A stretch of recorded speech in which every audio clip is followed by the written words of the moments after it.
Joining us next on Skype is Julie Gunlock. She is the director at the Center for Progress and Innovation at Independent Women's Forum. Welcome back, Julie. Thanks. Julie, at the beginning of the month, Democratic Congresswoman Ayanna Presley proposed an amendment to lower the voting age to 16 years old. And she cited all of the excitement that we're seeing from young people, from everything to gun control, from everything from gun control to climate change. And according to her, based on this, young people should vote on the issues that directly affect their lives. So what are your thoughts on this? Yeah, it's really interesting because in this country, and I've written about this for years, we have we tend to infantilize 16-year-olds even more. There are efforts to raise, for instance, the smoking age and vaping age to 21, to raise the drinking age to. There's all these efforts to keep kids from doing things, and certainly we know that we live in sort of an era of alarmism where there's a problem with helicopter parenting, right? Parents who think their kids can't even walk to the store. I mean, even there was a law recently discussed where in a small town where you're not allowed to cross the street until you're 12 years old. So we have this trend in this country of treating young people very delicately and like they are in constant danger. And then when it comes to voting, we have a proposal to let 16-year-olds vote. I will also say, just from a personal standpoint, and again, I'm not generalizing here about all 16-year-olds, but I'm talking about myself. I was a complete moron when I was 16. I did really stupid things, and I've changed a lot. And actually, from my time from 16 into my early 20s, there was a lot of change there. So I personally, I don't think it's a great idea, but I do think it's fascinating that we're seeing two trends at the same time, both the infantilization of 16-year-olds or teenagers, and then this call to let them do a pretty important thing, like voting. Well, also even the word teenager is really a product of wealthy post-industrialized society. So the whole concept didn't exist really, I think, until the 1950s, really. Right. And it's something we created because we're a successful and rich country. So it's a luxury in that way in terms of an extended childhood and the notion that you're not an adult really until, like the sitcom Friends, until you hit 30. So why don't we increase the voting age to 30, according to Hollywood?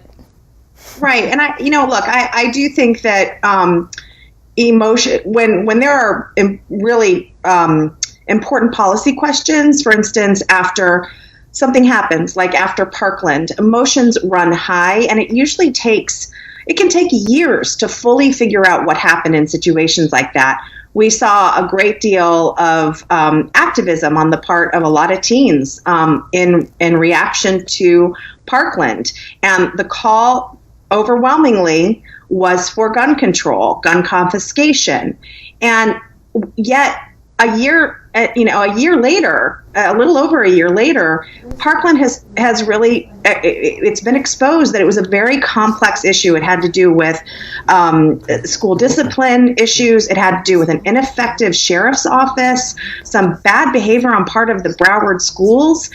So again, I'm not saying that considering gun legislation isn't an option. I'm just saying that it often takes a long time to figure these things out and to then propose or follow a policy that would really work for a community. And I think when emotions are very high, that's not really the time to pursue policy, at least immediately after. And I worry about kids who would react immediately to that emotion, maybe don't have the maturity to wait a while or to fully examine an issue.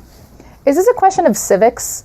Like we used to have civics classes and people knew what government was supposed to do and the branches and how everything worked, and now it's practically gone. Is this a matter of re-educating our young people to a point where maybe, at 16 we do trust them to vote? Is this really more a direct byproduct of education than anything?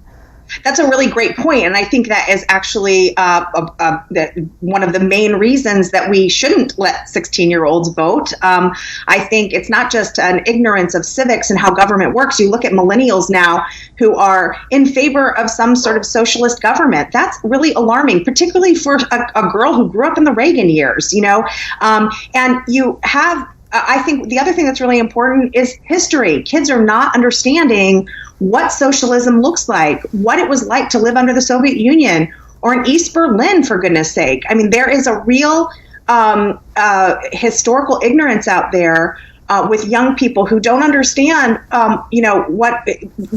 people my age, we saw it. We saw what it was like to live under communism or socialist governments. And so I think it's not just civics. I think we really need to make children's historical understanding stronger before we allow them to vote. Don't you like only having one pair of jeans to choose from? I can't think of why any 16-year-old wouldn't want that like it was in Soviet country. I have to intervene here because I am part of this more the leftist wave in the Democratic Party, and I don't think anybody is calling for us to go back to the days of the Soviet Union or East Berlin. That's where Bernie had his honeymoon. Or asking if America's turning into Venezuela or Cuba. I think it's really about what it was like to live under. Perhaps this is a mistake within the Democratic Party or the movement for democratic socialism, that what they're calling for is actually a social democracy, which is a lot of what we see in Europe rather than the kind of historical examples that you're giving in terms of Berlin or I'm not giving any Soviet historical Union. Examples. I'm talking about socialist systems like in Venezuela that have actually been tried. But nobody is citing Venezuela. Venezuela is not even a socialist socialism system. is not the same as what AOC is calling for. Have you read the New Green Deal?